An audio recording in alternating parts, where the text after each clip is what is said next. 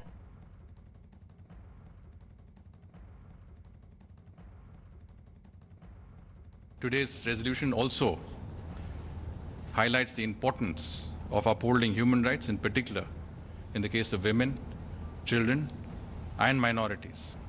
India has always provided a very strong support to minority communities in Afghanistan, in particular the Sikh and Hindu minority communities.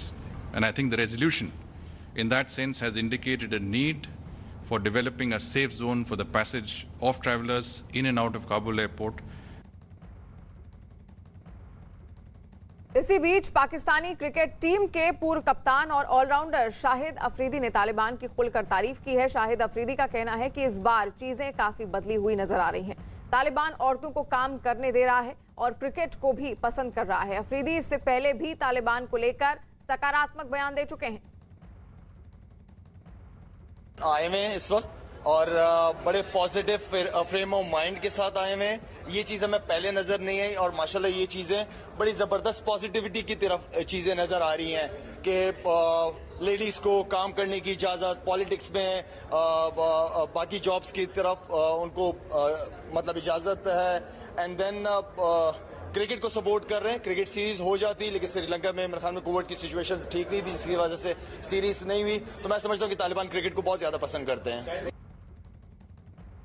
और अब बात पंजाब कांग्रेस में मचे घमासान की। पंजाब कांग्रेस में जारी घमासान के बीच हरीश रावत चंडीगढ़ जाएंगे। न्यूज 18 के अरुण सिंह की खबर है कि पंजाब कांग्रेस के प्रभारी हरीश रावत आज चंडीगढ़ जाएंगे और वहां सभी पक्षों से बात करेंगे। इससे पहले न्यूज 18 से खास बातचीत में उन्होंने कहा कि वो मीडिया के जरिए पार्टी नेताओं से बात नहीं करेंगे। इससे पहले मुख्यमंत्री कैप्टन अमरिंदर सिंह और पंजाब कांग्रेस के अध्यक्ष सिद्धू के बीच जारी तकरार में सिद्धू के करीबी माने जाने वाले कांग्रेस विधायक परगट सिंह ने हरीश रावत के उस बयान पर सवाल उठाए थे जिसमें हरीश रावत ने कहा था कि कांग्रेस कैप्टन के चेहरे पर ही पंजाब में चुनाव लड़ेगी।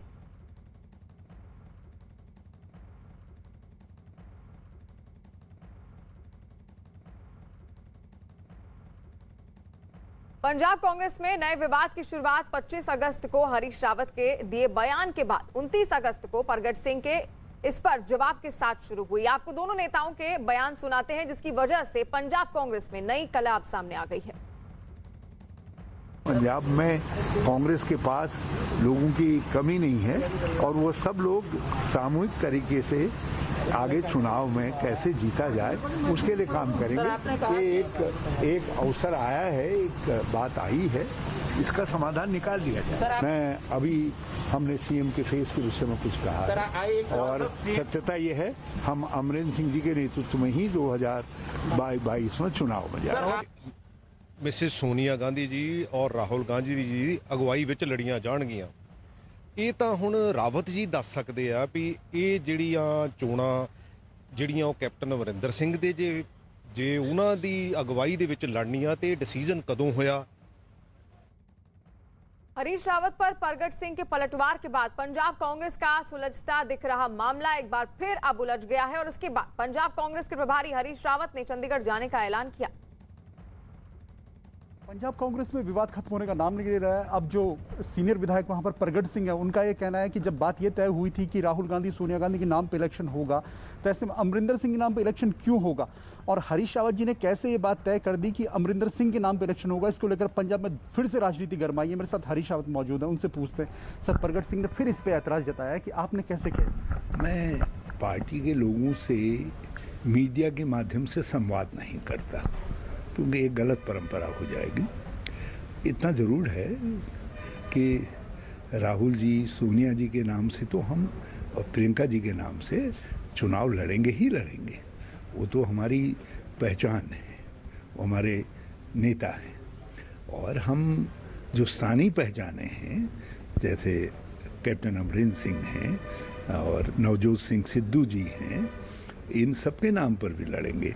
बल्कि परगट सिंह जी का नाम भी हम उपयोग में लाएंगे क्योंकि वो हॉकी के हमारे कैप्टन रहे हैं और उन्होंने देश का नाम ऊंचा किया है, तो उनके नाम पे भी लड़ेंगे। और मेरे लिए ये सौभाग्य की बात है कि पंजाब में ऐसे बहुत सारे व्यक्तित्व हैं, उन सब व्यक्तित्वों को समाहित करते हुए चुनाव लड़ेंगे। और नपिंदर बराड़ चंडीगढ़ से लाइव जुड़ गए हैं हमारे साथ, नीरज कुमार दिल्ली से हमारे साथ लाइव जुड़ गए हैं। नपिंदर, शुरुआत आपसे करते हैं। चंडीगढ़ में किस तरह की तैयारी देखने को मिल रही है इस पूरे कांग्रेस के सियासी घमासान को शांत करने की? देखिए, पंजाब में सियासी घमासान ऐसा शुरू हुआ कि वो थमने का नाम नहीं ले रहा। पिछले कुछ महीने से, जब से ये शुरुआत हुई है, तभी से लेकर अब तक लाख कोशिश हो गई, लेकिन इनका आपसी मसला सुलझ नहीं पाया। भले ही नवजोत सिंह सिद्धू को अध्यक्ष बनाने की बात हो, उस वक्त उसे अध्यक्ष बना भी दिया गया, मुख्यमंत्री ने खूब ऐतराज भी किया, लेकिन उसके बाद से लगातार दोनों तरफ कह सकते हैं कि तनातनी जारी है। अभी देखिए, जिस वक्त बगावत के सीधे सुर उठे, सीधे तौर पर कह दिया गया कि हमें कैप्टन अमरिंदर सिंह मुख्यमंत्री नहीं चाहिए, तो जाकर के देहरादून में हरीश रावत से मुलाकात की गई। जो बागी मंत्री हैं या विधायक है, उनकी तरफ से एक अलग से ग्रुप बना दिया गया। और उस वक्त जब हरीश रावत ने कहा था कि कैप्टन अमरिंदर सिंह हमारा चेहरा होंगे, तो उसको लेकर के फिर से विवाद हुआ। देखिए, अब हरीश रावत ने आज चंडीगढ़ में आना है, दोनों तरफ से कह सकते हैं कि तैयारी है, दोनों तरफ से कहा जा रहा है कि उनसे मुलाकात होगी। कैप्टन अमरिंदर सिंह से मुलाकात करनी, उन्होंने 12 बजे के आसपास वो पहुंच सकते हैं आज। हालांकि कल आना था, लेकिन कल जन्माष्टमी के चलते वो कल नहीं आए, तो आज का प्रोग्राम रखा गया, आज 12 बजे के आसपास वो पहुंचेंगे। मुख्यमंत्री कैप्टन अमरिंदर सिंह से सबसे पहले वो मुलाकात कर सकते हैं। अब तक की जानकारी के मुताबिक नवजोत सिंह सिद्धू से भी वो मिल सकते हैं, दोनों से अलग अलग बात होगी। और इसके अलावा जो बागी ग्रुप के नेता हैं, जो बागी ग्रुप के मंत्री हैं, विधायक हैं, उनसे भी मुलाकात वो कर सकते हैं। हालांकि जो बागी ग्रुप के मंत्री हैं, सीनियर कैबिनेट मिनिस्टर तृप्त राजेंद्र बाजवा, कल रात हमसे बात कर रहे थे, तो न्यूज 18 से उन्होंने साफ कहा कि अगर हमें बुलाएंगे तो हम बिल्कुल जाएंगे और अपना पक्ष रखेंगे। हालांकि ये भी उन्होंने कहा कि हालांकि अब तक की जो भी जानकारी है वो पूरी हाईकमांड के पास है, सब कुछ हम हाईकमांड को बता चुके हैं, आगे फैसला हाईकमांड ने करना है। यहाँ तक उन्होंने कह दिया कि हम कमजोर नहीं है। जैसे देखिए, बागी ग्रुप ने जब 32 के करीब विधायकों को एक साथ खड़ा करके दिखाया, तो कैप्टन अमरिंदर सिंह ने एक डिनर, कैप्टन अमरिंदर सिंह के करीबी मंत्री राणा गुरमीत सिंह सोढ़ी ने एक डिनर का आयोजन किया और उसमें 60 के करीब विधायक और मंत्री बुलाए गए। 9 के करीब मंत्री वहां पहुंचे, हालांकि बुलाया सबको गया, लेकिन 60 के करीब पहुंचे, उस डिनर में हाजिर थे। तो उसको लेकर के हमने तृप्त राजेंद्र बाजवा से कहा कि आपने भाई 32 करके दिखाए, उन्होंने डबल करके दिखा दिए। 10 के करीब तो विधायक आपके थे जो वो भी उनके साथ चले गए। तो उन्होंने कहा हमें कमजोर मत समझिए, मौका आने दीजिए, सब दिखाएंगे, ताकत दिखाएंगे, पता चलेगा कि कौन कितना दम रखता है। और साफ तौर पर कह रहे हैं कि पंजाब के लोग सीधा मुख्यमंत्री को नहीं, बिल्कुल, यानी कि आज बनाने की कवायद की जाएगी, आज मुलाकात करेंगे कैप्टन से भी और सिद्धू से भी। अब देखना होगा कि बात बनती है या फिर नहीं। नीरज कुमार भी दिल्ली से हमारे साथ जुड़े हुए हैं। नीरज, देखिए, एक के बाद एक लगातार नाराजगी का दौर चलता जा रहा है, क्या इस बीच आला कमान की ओर से किसी तरह का कोई स्टेटमेंट आया है? देखिए, आला कमान की तरफ से कोई स्टेटमेंट नहीं आया है, लेकिन जो हरीश रावत कहते हैं वही पार्टी आला कमान का पक्ष होता है, क्योंकि केंद्रीय कांग्रेस को वही नेतृत्व करते हैं, यहाँ पंजाब के प्रभारी भी हैं वो। और लगातार अभी आपको याद होगा कि राहुल गांधी को इससे पहले उन्होंने रिपोर्ट दी थी और उसके पहले सोनिया गांधी से मिलकर उन्होंने अपनी रिपोर्ट सौंपी थी पंजाब को लेकर, पंजाब में जो सियासत चल रही है। आपको याद होगा देहरादून में ही 7 विधायक मिले थे, जिसमें कुछ मंत्री भी थे, और ये मांग की थी कि अमरिंदर सिंह को पार्टी का चेहरा न रखा जाए। और सोनिया गांधी से मुलाकात के बाद हरीश रावत ने यह भी माना था कि पंजाब में 2 या 3 पक्ष, यानी ये स्वीकार करते हैं कि पंजाब में 2 या 3 गुट हैं और सबको मिलकर काम करना है। उसी की कवायद के तहत आज गए हैं, दोनों पक्षों से मिलेंगे, अमरिंदर सिंह और नवजोत सिंह सिद्धू से। और जिस तरह की बयानबाजी चल रही है, कैप्टन अमरिंदर सिंह के खेमे को लोग भी बयान दे रहे हैं और दूसरी तरफ नवजोत सिंह सिद्धू तो सीधे हमला कर रहे हैं। तो देखना होगा कि आज जो मुलाकात होगी, क्या हरीश रावत कोई मसला सुलझा पाते हैं कि नहीं, क्योंकि आने वाले दिनों में पार्टी को लगता है, पार्टी आला कमान को लगता है कि पंजाब विधानसभा चुनाव से पहले इसका नुकसान हो सकता है पार्टी को, अगर 2 धड़े रहे पंजाब कांग्रेस के अंदर, और उसी को सुलझाने की कवायद आने वाले वक्त में जारी है। बिल्कुल, और मुलाकात इससे पहले भी हुई है, लेकिन अब देखना होगा कि इस बार की जो मुलाकात होती है वो क्या नतीजा लेकर आती है। बहुत शुक्रिया नीरज और नपिंदर। वहीं परगट सिंह के हरीश रावत पर दिए बयान पर कांग्रेस नेता जयवीर शेरगिल ने क्या कहा है, आइए आपको सुनाते हैं। पंजाब मसले के पूरे जिनकी जिम्मेदारी हरीश रावत जी के पास है, पंजाब में जो भी उथल पुथल हो रही है उस पर स्पष्टीकरण देने के ऑथराइजेशन हरीश रावत जी के पास है। पर एक पंजाब का युवा नेता, कांग्रेस का सिपाही होने के नाते कहूँगा ये वक्त ये तय करने का नहीं कि मैन ऑफ द मैच कौन बनेगा। ये वक्त टीम को है जो 2022 का मैच जीतने का है। मैच जीतने के बाद ये तय कर लिया जाएगा मैन ऑफ द मैच की ट्रॉफी किसको देनी चाहिए। महाराष्ट्र में दही हांडी का उत्सव मनाने पर सियासी घमासान मचा है और इस बीच मुंबई के साकीनाका इलाके में एमएनएस के कार्यकर्ता और पुलिस आपस में भिड़ गए। बवाल तब हुआ जब रोक के बाद भी एमएनएस के कार्यकर्ता साकीनाका में दही हांडी उत्सव मनाने पहुंच गए, जिसका पुलिस ने विरोध किया। इसके बाद एमएनएस के कार्यकर्ता पुलिस वालों से भिड़ गए, जिसके बाद कई कार्यकर्ताओं को हिरासत में ले लिया गया। इससे पहले मुंबई पुलिस ने एक नोटिस जारी कर दही हांडी उत्सव का आयोजन करने वालों पर कड़ी कार्रवाई की बात भी कही। मुंबई पुलिस ने अपने नोटिस में कोरोना नियमों का हवाला देते हुए भीड़ जुटाने पर सख्त कार्रवाई की चेतावनी दी थी।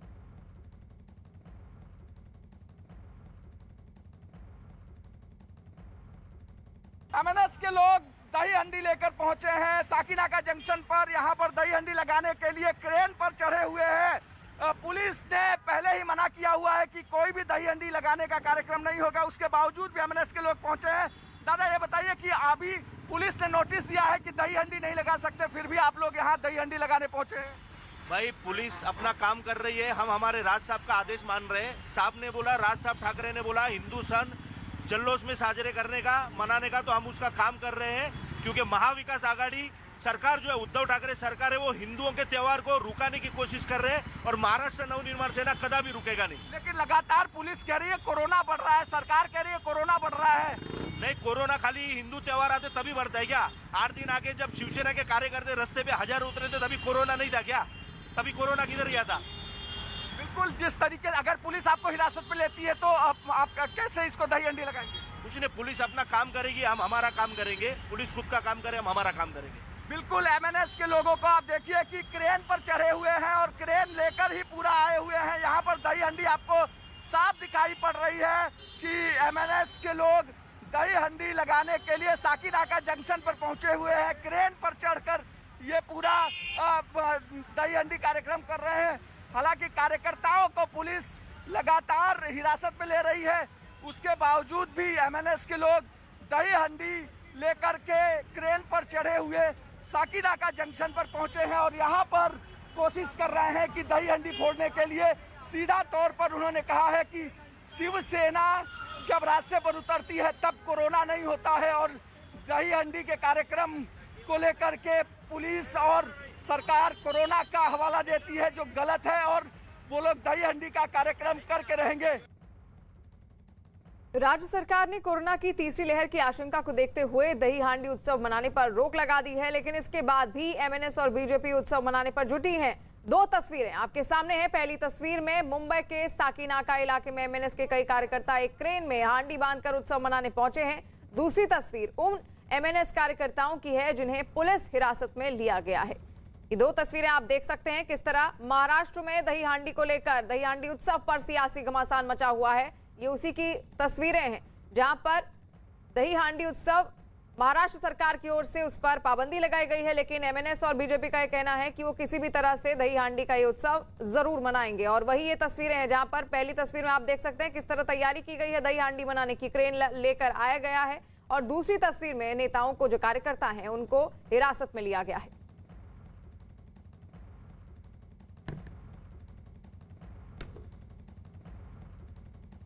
मुसलमानों के धार्मिक संगठन जमीयत उलेमाए हिंद ने मुस्लिम लड़कियों के बारे में एक विवादास्पद फरमान जारी किया है, जिस पर बहस गर्मा गई है। न्यूज 18 के एहतशाम खान की खबर है कि जमीयत उलेमाए हिंद के प्रमुख मौलाना अरशद मदनी का कहना है कि ऐसी मुस्लिम लड़कियों की तादाद बढ़ रही है जो अपना धर्म छोड़ रही हैं। मौलाना अरशद मदनी के मुताबिक मुस्लिम लड़कियां अपना धर्म इसलिए छोड़ रही हैं क्योंकि उनको अपने धर्म का सही ज्ञान नहीं है। उन्होंने मुस्लिम समुदाय से लड़कियों के लिए अलग से स्कूल और कॉलेज खोलने की अपील की है ताकि वहां उनके धार्मिक शिक्षा भी दी जाए। मौलाना मदनी की दलील है कि कुछ गैर मुस्लिम लड़के मुस्लिम समुदाय की लड़कियों से संगठित तौर पर शादी कर रहे हैं और इसके लिए उनको प्रोत्साहित भी किया जा रहा है।